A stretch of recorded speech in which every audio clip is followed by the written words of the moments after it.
네, 이제 암 환자의 운동에 대해서 말씀을 드리겠습니다. 암 환자분들의 이 필수적인 3대 체력이 있어요. 일단은 장기의 체력입니다. 그러니까 내가 암에 걸린 그 장기를 말하는 겁니다. 이 장기의 체력이 부족하게 되면은요, 내 몸은 건강한데 암은 계속 커져요. 장기 자체가 암을 막고 싸워줘야 되는데 그러지를 못하는 거죠. 가지고 장기 자체의 체력이 항상 튼튼하게 존재를 해야 됩니다. 필수 체력 넘버 원입니다. 장기 자체의 체력. 근데 못 느끼시죠? 그럼 우리 뇌가 알아서 합니다. 걱정하실 필요 없고요. 일단 개별 장기 자체의 체력이 굉장히 중요하다. 두 번째, 인체 항상성. 항상성 그냥 그런 게 있다 정도로 생각하시는데 요게 이제 좀 잘못되면은 항상 불안하고 불면증, 그 다음에 밤이나 새벽에 열이 좀 미열, 특별히 병원에 가면은 특별히 뭐라 그러지 않는데 항상 미열이 나고 갈증이 심하고 두통 이런 것들이 나타납니다. 이 항상성이 좀 떨어지게 되면은요. 이제 면역력이야 기본적으로 암하고 싸우는 힘이죠. 전체적인 내 몸을 보호해주는 힘. 그래서 면역력이 떨어지면 항상 피곤하고 항상 감기 기운이 있고 그다음 피부 트러블 많이 생기고요. 그 다음에 이 몸에 발진들이 많이 생깁니다. 이 3대 체력을 유지하고 강화해줘야 돼요. 그러니까 최소한 유지를 해주면 암한테 밀리진 않습니다. 근데 우리 목표는 암을 이겨내는 거죠. 그러니까 이거를 잘 유지하면서 동시에 강화를 해줘야 됩니다. 근데 운동을 안 한다. 맨날 누워만 있는다. 그럼 체력이 어떻겠습니까? 항상 떨어지게 되겠죠. 운동 안 하면은요, 체력이 떨어지면은 내 체력이 이 세 가지에서 골고루 문제가 생깁니다. 제일 먼저 여기부터 문제가 생겨요. 개별 장기 자체의 체력이 여기를 먼저 사용합니다. 그러니까 운동을 안 하게 되면은 운동을 안 해도 컨디션은 괜찮아. 근데 한 달 있다 병원 가니까 암은 커져 있어. 이런 현상들이 아주 잘 발생합니다. 조심하셔야 돼요. 그러니까 운동은 반드시 필요하다. 이렇게 말씀을 드릴 수 있고요. 그러면 운동을 너무 많이 하면 어떻겠습니까? 운동을 많이 하면 당연히 여기에 있는 또 체력을 갖다 쓰겠죠. 그러니까 이 체력들이 고갈됩니다. 그러니까 운동을 많이 해가지고 내가 어느 날 암에 걸렸다는 소리 듣고 제일 먼저 생각나는 게 운동이에요. 왜냐하면 요즘 TV 같은 데서 산이나 자연, 물, 공기 좋은 곳에서 들어가셔가지고 병원에서 치료할 수 없는 암을 고치셨다는 분들이 너무 많이 나오기 때문입니다. 근데 그런 분들 거의 다 실패합니다. 그리고 그 실패하는 이유의 첫 번째가 뭐냐면은 그 운동을 많이 하셔서 그래요. 그러니까 운동을 많이 하게 되면은요, 이 체력들이 먼저 고갈됩니다. 그럼 어느 순간에 안 하던 운동을 하니까 몸 컨디션은 좋아져요. 근육도 좀 붙는 것 같고 한두 달 몸이 좋아집니다. 근데 그분들 2달 정도, 평균 2달 정도 있으면 급격하게 악화돼요. 갑자기 악화됩니다. 그리고 나서는 회복을 못 하시는 분들이 많아요. 제가 굉장히 많이 봤습니다. 조심하시고요. 운동은 너무 적게 해도 안 되고 운동은 너무 많이 해도 안 되는구나. 머릿속에 운동을 많이 하면 무조건 좋겠다 이런 생각 버리시기 바랍니다. 그러면은 우리가 이 적정선을 찾아가는 게 되게 중요하겠죠. 그럼 나한테 필요한 어떻게 하면은 운동이 적지도 않고 또 운동이 많지도 않을까? 이건 조금 이따 제가 말씀을 드리겠습니다. 근데 운동의 목표는 방금 말씀드린 것처럼 이 3대 체력을 암 환자에게 필요한 3대 체력을 잘 유지만 해주면은 암한테 밀리진 않습니다. 암은 그대로 이렇게 싸울 수 있어요, 암하고요. 근데 내가 강화를 해줘야겠죠. 이걸 강화해주는 게 목표인데 오늘은 내가 열심히 일을 해가지고 내 위의 체력을 잘 살릴 거야. 오늘은 내가 열심히 오늘 일하는 운동은 내 인체 항상성을 살릴 거야. 오늘 열심히 일하는 운동은 내 면역력을 키우는 데 쓸 거야. 이거 내가 정합니까? 이거 내가 정할 수 없죠.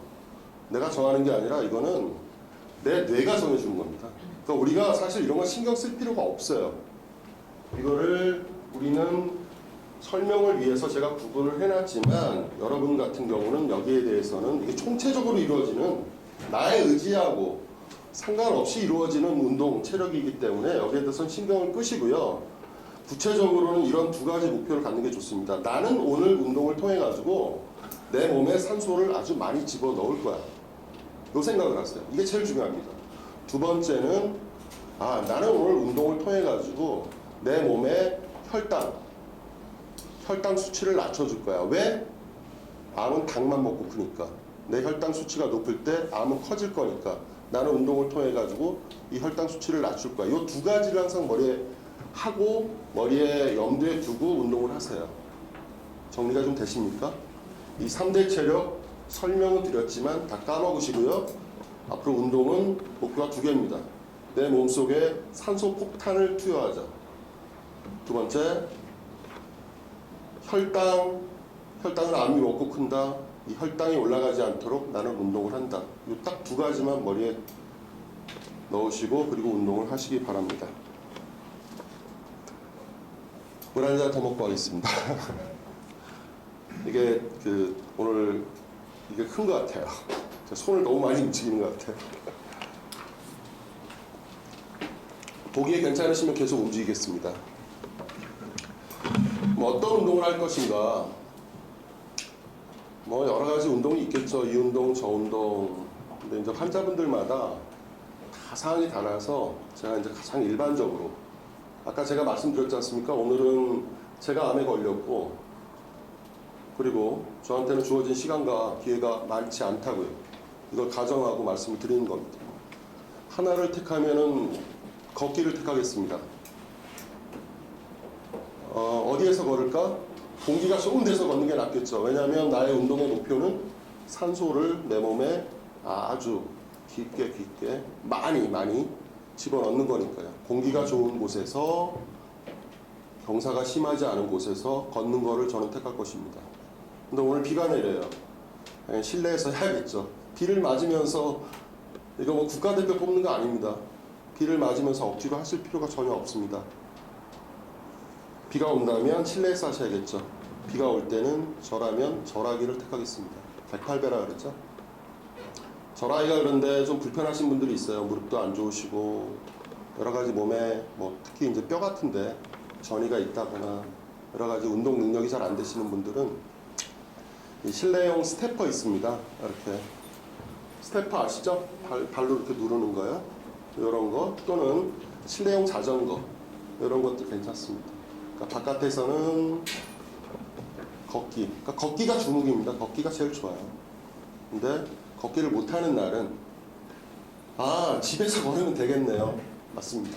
집에서 걸으세요. 그래도 108배 그리고 실내용 스태퍼 또는 실내용 자전거 이런 것들 실내에서 하시면 되겠습니다. 운동들 되게 좋아하시는데요. 이 줄넘기라든지 달리기 이런 것들 몸에 충격이 가지 않습니까? 이런 거 하지 마세요. 난 이거 안 하면 죽는다. 200일만 참으세요. 200일만. 평생 안 하는 거 아니니까. 골프 힘 하나도 안 들이고 치실 수 있으면 치세요. 근데 다들 그렇지 못하시죠? 200일만 참으세요. 순간적으로 힘이 많이 들어가는 배드민턴, 그 다음 탁구, 몸에 충격 가해지죠? 이런 것들 200일만 참으시기 바랍니다. 걸으세요. 예. 그럼 어느 정도 걸을 것인가? 아까 말씀드렸지만은 1km에서 10km 사이입니다. 1km에서 10km. 너무 이 차이가 많죠? 자기 체력에 딱 반 정도 걸으면 됩니다. 저는 지금 운동을 하러 나왔습니다. 운동을 하러 나와서 그냥 걸어요. 걷는데 아직 힘이 남아. 내가 지칠 때까지 걸어야 되나? 아닙니다. 자기 체력의 딱 반 정도가 됐을 때 그러면 어떻게 나 다 걸어보지도 않았는데 그러면은 처음에는 적게 걸어보세요. 적게 걷다가 내가 운동을 마쳤을 때 딱 한 번 더 갔다 올 정도의 힘이 항상 남아있어요. 그러니까 반 정도만 걷자. 그리고 이 반 정도의 힘이 남아있다면 어떻게 돼야 되냐면 운동을 마쳤을 때 피곤하지가 않아요. 아까 무리한 운동은 오히려 암의 성장을 촉진한다. 이 개념으로 접근하십시오.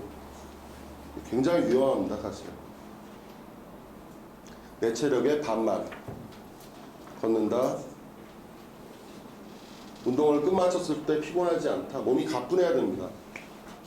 그럼 나는 사람마다 어떤 사람은 1km를 걸었을 때 어떤 사람은 시간이건 키로수건요. 시간으로 얘기할게요. 어떤 분은 한 20분을 걸으니까 너무 피곤해. 그럼 10분만 걸으세요.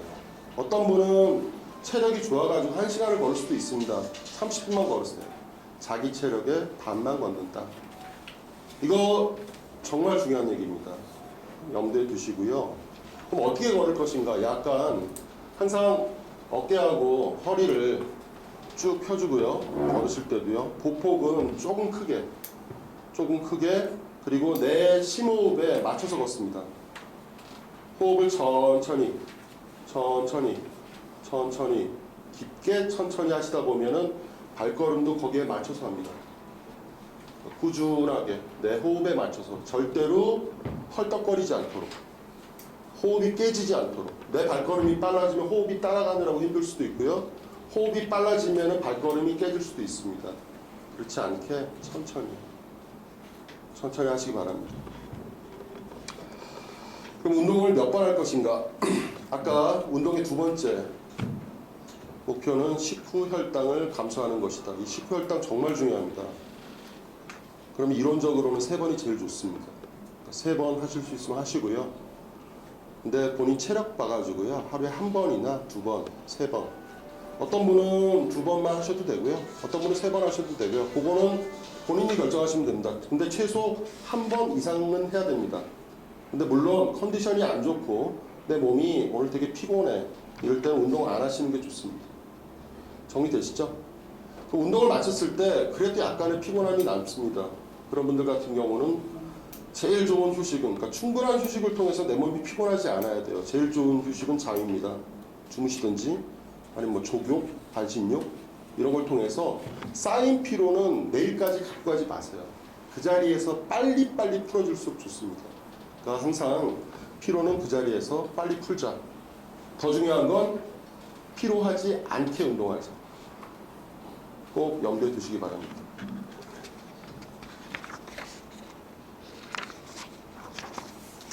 좀 걷는 방법까지 말씀을 드렸고요. 그 다음에 기타. 운동을 하시다 보면은요, 필연적으로 이제 산소를 많이 넣지 않습니까? 활성산소라는 게 생길 수밖에 없어요. 활성산소는 이 암의 원인이 되고 암을 성장시키는 또 에너지 원입니다. 그래서 이 활성산소가 생길 수밖에 없는 거에 대해서는, 그러니까 운동선수들이 갑자기 돌아가시는, 젊었을 때 갑자기 돌아가시는 분들이 많으세요. 그래서 그 원인을 의학계에서는 이분들이 평소에 너무 몸에 이제 활성산소가 많이 생겨가지고 여기에 대해서 처리하는 것 자체가 좀 안 돼서 빨리 돌아가셨다 이런 것들이 이제 보고가 되고 있거든요. 암 환자분들도 운동 많이 하신 분들이 갑자기 악화되는 원인 중에는 이 활성산소 문제가 상당히 큽니다. 아까 그 체력도 마찬가지고요. 그래서 가급적 운동하실 때에는 활성산소 제거 효과가 큰, 항산화 효과가 큰 뭐 차라든지 음료 같은 경우를 물 대신 갖고 다니시면서 드시면 되겠습니다. 아까도 말씀드렸지만 여기서 가장 중요한 거는 운동을 안 해도 안 되고 너무 많이 해도 안 되고 자기 체력의 반 정도만 사용하고 그 다음 피곤하지 않게 하고 이런 것들 염두에 두시기 바랍니다. 운동은 여기까지 마치겠습니다.